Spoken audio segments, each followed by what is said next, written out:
नमस्कार दोस्तों, मैं अंकित निर्वाण आप सभी का स्वागत करता हूं आप ही के अपने परिवार निर्वाण गुरुकुल में। आज की जो है पीवाईक्यू सीरीज का तीसरा पार्ट है, यानी कि तीसरा लेक्चर है, जो कि चैप्टर इक्वेशंस ऑफ मोशन पे बेसिस किसके लिए है? बीएसएफ आरओआरएम के लिए है। किसके द्वारा है? आपके भाई के द्वारा है।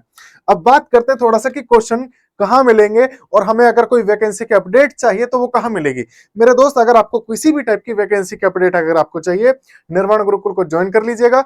ये टेलीग्राम कोड है हमारा ग्रुप का, चैनल का, टेलीग्राम चैनल का। आप इस यहाँ से स्कैन करके इसको ज्वाइन कर सकते हैं। ये हमारी एप्लीकेशन है जिसपे फिलहाल अभी तो ज्यादा कुछ खास है नहीं, लेकिन बैकग्राउंड में पूरी की पूरी कोशिश चल रही है और पूरी तैयारियां भी चल रही हैं कि इस पर बहुत जल्दी बहुत सारा कंटेंट आने वाला, बहुत तगड़े लेवल पे। तो इसको भी आप इंस्टॉल कर लेना। दूसरी चीज, ये आपका इंस्टाग्राम आपके भाई का नहीं है, यहाँ पे निर्वाण गुरुकुल का है। इसको ज्वाइन कर लेना। यहाँ पे अच्छी अच्छी चीजें आपको, शॉर्ट ट्रिक्स समझाई जाएंगी इजी वे में, अच्छे तरीके में। अब बात करते हैं पीवाईक्यू की, बात करेंगे। मेरे दोस्त, एक बच्चे ने कमेंट करके लिखा था कि जी हमें 2023 के पीवाईक्यू इसमें नहीं दिए। मेरे भाई, मैं चैप्टर वाइज पीवाईक्यू करा रहा हूं। दूसरी चीज, जब किसी चैप्टर से 2023 में क्वेश्चन आया ही नहीं है तो मैं कहां से बना करके ला सकता हूं, है ना? नहीं आ सकते ना, क्योंकि नाम ही पीवाईक्यू सीरीज है। इसीलिए हम क्या कर रहे हैं, जैसे जैसे आए हैं वैसे वैसे हमने रख दिए। पूरा रिसर्च करने के बाद में, ढूंढ ढांडने के बाद में जो क्वेश्चन हमें मिले हमने वो रख दिए। अब देखते हैं आगे सॉल्व कैसे करना है। मेरे दोस्त, सॉल्व करने के बड़ा सिंपल से तरीके होते हैं। क्वेश्चन को सबसे पहले पढ़ना होगा। पढ़ आप हिंदी में सकते हो, इंग्लिश में सकते हो, कोई दिक्कत नहीं है। बस क्वेश्चन समझ में आना जरूरी है। सर, 5 न्यूटन के 2 फोर्सेस है अलग अलग डायरेक्शन में, कौन कौन सी? वाई में और एक्स में।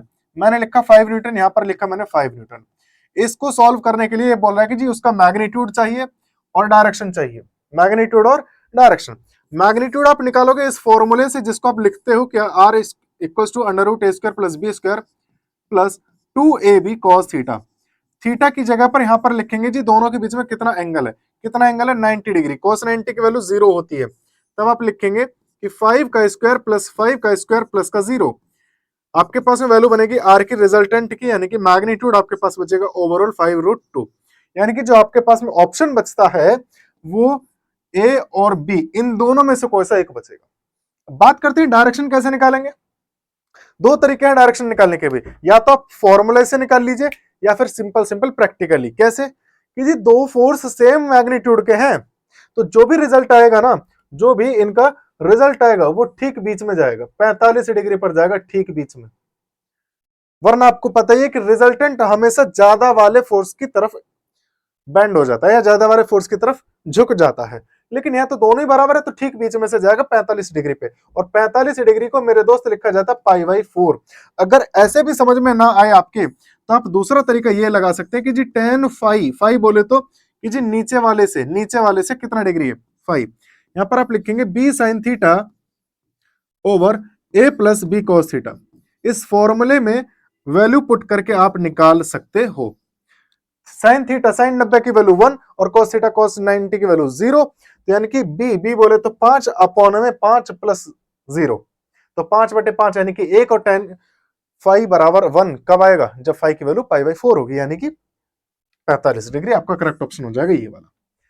ठीक है, अब अगले क्वेश्चन की तरफ चलेंगे। ये क्वेश्चन है आपके सामने। इस क्वेश्चन में कहना चाह रहा है कि 1 सेकंड के बाद में 2 ड्रॉप छोड़ी जाती है। कहने का मतलब 1 ड्रॉप छोड़ दी, 1 सेकंड बाद फिर दूसरी ड्रॉप छोड़ी, फिर 1 सेकंड बाद फिर कोई तीसरी छोड़ रहा है। इस तरीके से वो काम कर रहा है। अब यहाँ पे कहना क्या चाह रहा है, 1 सेकंड के अंतराल पे 10 मीटर की दूरी पर कितने समय बाद होंगे? सर, अपने को नहीं पता। सिंपल तरीका बताता हूं, देखिएगा। एक बूंद मैंने गिराई, यहाँ पे आई, एक बूंद गिराई मैंने यहाँ पे आई, दोनों के बीच में 1 सेकंड का अंतराल है। तो मैंने कहा साहब ये H1 है, ये H2 है। इसके लिए इक्वेशन बनेगी हाफ जी टी स्क्वायर। आप कहोगे सर ऐसी कौन सी इक्वेशन होती है? न्यूटन की सेकंड इक्वेशन ऑफ मोशन क्या होती है? UT plus half AT square, यही होती है, यही होती है। यहां पर मेरे दोस्त यूटी मैंने नहीं लिखा, कारण छोड़ा जाता है, ड्रॉप करा जाता है। कहां गया? रिलीज्ड फ्रॉम, रिलीज करना, ड्रॉप करना, छोड़ना। कहने का मतलब यू की बराबर, यू वैल्यू 0, यू की वैल्यू 0। अगर वो फेंकता तो मैं यहां लिखता, तो उसने फेंका नहीं, छोड़ा है मतलब इनिशियल वेलोसिटी 0, प्रारंभिक वेग 0। मैंने लिख दिया जी। इसी तरीके से H1 के लिए वैल्यू लिखेंगे, क्या बनेगी? Half G T square. लेकिन सर समस्या यहाँ पे दोनों के लिए टी आएगा? नहीं आएगा। ध्यान से देखो, 1 सेकंड बाद छोड़ा गया ना ये, अगर ये इसे छोड़े हो तो मुझे 4 सेकंड हो गए, तो ये कब छोड़ा गया होगा सर? 3 सेकंड पहले। एक घटाया, तो यहां पर मुझे क्या लिखना था? यहां पर मैं कायदे में लिखूंगा, यहां पर मैं लिखूंगा T square, sorry T minus 1 square, इस तरीके से। ये जी टी में से एक घटा दिया। अब इन दोनों का डिफरेंस ये दे रखा जी 10 मीटर, कि जी दोनों के बीच में 10 मीटर का गैप है, यानी कि H1 माइनस H2 1/2 जी कॉमन लिया, और यहां पर मैंने लिखा T square minus T square, इसको मैं ओपन करके लिख रहा हूं माइनस का 1 प्लस का 2t, ए माइनस बी के होल स्क्वायर को खोल करके लिखा है। अब क्या बनेगा? H1 माइनस H2 की वैल्यू 10, 10 मैंने यहां पर लिखा हाफ जी, जी की वैल्यू 10, इसको कैंसिल आउट करा, हमारे पास में बचा 2t माइनस का 1, 10 से 10 कैंसिल आउट करा, 2 बचा इधर की साइड में, मैंने लिखा जी 2t माइनस का 1। जब इसको सॉल्व करेंगे तो 2t इक्वल्स टू 3 और t की वैल्यू बनेगी 3/2, जिसको लिखा जाता है 1.5 सेकंड। आपके पास में ये आ गया जी आंसर। कब आया था? बीएसएफ आरएम 2016 में आया हुआ क्वेश्चन था।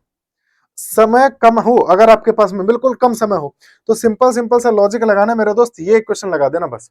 कौन सी इक्वेशन है ये? कुछ कुछ ऐसी इक्वेशन है जैसे कि nthवे टाइम में चली गई डिस्टेंस होती है, nthवे सेकंड में चली गई distance, S N equal to u plus half A 2n minus 1। वहां पे u की वैल्यू 0 कर देना, क्योंकि ड्रॉप करा गया, रिलीज करा गया, छोड़ा गया है, आपका आंसर आ जाएगा। ठीक है, कोई दिक्कत तो नहीं। चलो अगला क्वेश्चन करते हैं।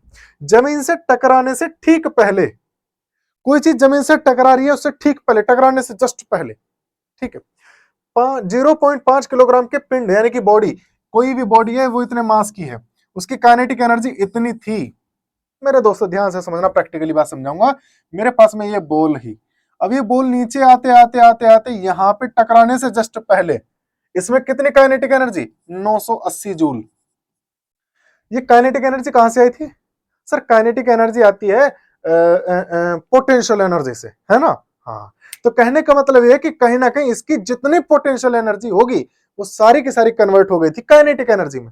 तो पोटेंशियल एनर्जी का फॉर्मूला क्या होता है? U बराबर mgh, और ये कन्वर्ट होगा किस में? काइनेटिक एनर्जी में। काइनेटिक एनर्जी कितनी क्वेश्चन के अकॉर्डिंग? 980। तो मैं लिखूंगा सर mgh बराबर होना चाहिए 980 जूल। अब पूछा क्या है? कितनी हाइट से, from what height it was dropped, कितनी हाइट से छोड़ा गया। लगा दो कॉन्सेप्ट, हाइट निकालना है, m की वैल्यू 0.5, g की वैल्यू 980 है ना, तो 9.8 ले लो, आसान हो जाएगा। 9.8 into H equals to 980। Solve करके देखेंगे, पॉइंट से पॉइंट हटाया, यहाँ पे आ गई है 100 बार जाएगा, पॉइंट हटाया 0, आपके पास में बनेगी वैल्यू की 5h इक्वल्स टू 1000 और h इक्वल्स टू 200 मीटर, कि सर 200 मीटर की ऊंचाई से गिराया गया था उसको। अब यहाँ पे मैं आपको एक बात बता देता हूं, वैसे तो ये क्वेश्चन बीएसएफ आरओ 2019 में आया हुआ क्वेश्चन है, लेकिन यहाँ पे उन एग्जाम कंडक्ट कराने वाली कंपनी ने कुछ यहाँ पे मिस्टेक करी थी। यहाँ पे 20.0 लिखा था, जो कि संभव ही नहीं है। 20.0 लिखा था, जो कि संभव ही नहीं है। 200 आने वाला है इसका आंसर, ठीक है ना? इस बात को थोड़ा सा ध्यान रखिएगा। चलो अगला क्वेश्चन क्या है? अगला क्वेश्चन आपके सामने बड़ा सिंपल तरीका है, बहुत आसान। क्या है? Bike is initially at rest, यानी कि यू की वैल्यू तो क्या होगी? 0 हो गई sir, and then travels 120 metre in straight line. Straight line है भाई साहब, स्ट्रेट लाइन है, straight line, S equals to UT plus half AT square. तीन इक्वेशन एप्लीकेबल हो सकती हैं। With uniform acceleration 12 second, uniform acceleration 12 second, time कितना लगा जी? 12 सेकंड का लगा। ठीक है, आगे क्या करें? Acceleration of the bike, A की वैल्यू फाइंड आउट करनी है। S equals to U T plus half A T square. S की वैल्यू 120 मीटर लिखा, 120 मीटर। U 0 मल्टीप्लाई करा 0, 1/2। ए की वैल्यू पता नहीं, निकालनी है। टी की वैल्यू 12। मेरे दोस्त एक बात याद रखना, कभी भी जब आपको स्क्वायर करने का मौका मिले तो उस मौके को गंवा देना, स्क्वायर मत करना। कहने का मतलब ये कहना चाह रहा हूं, यहाँ पे आप सिंपल सिंपल 12 का 12 लिख देना, ठीक है ना? स्क्वायर मत करना एक साथ, वरना सबसे बड़ी गलती हो जाएगी, समय लगेगा बस, और कुछ नहीं। 12 से 120 काटा 10 बार, 2 की गुणा करी 20 हो गया जी, यानी कि आपके पास बचेगा 20 गुणा a गुणा 12। 4 से काटेंगे 5 बार और यहाँ पे आएगा 3 बार, ए की वैल्यू आएगी जी 5/3, जिसको लिखा जाता है 1.67 मीटर पर सेकंड स्क्वायर। ऑप्शन आपका करेक्ट हो जाएगा डी, बीएसएफ आरओ 2023 में आया हुआ क्वेश्चन था। यहां पे आपके क्वेश्चन खत्म होते हैं। इतने ही क्वेश्चन आए थे इस चैप्टर से।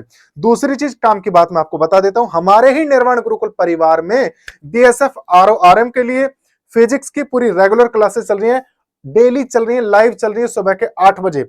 आप आकर के जुड़ना ना भूलें।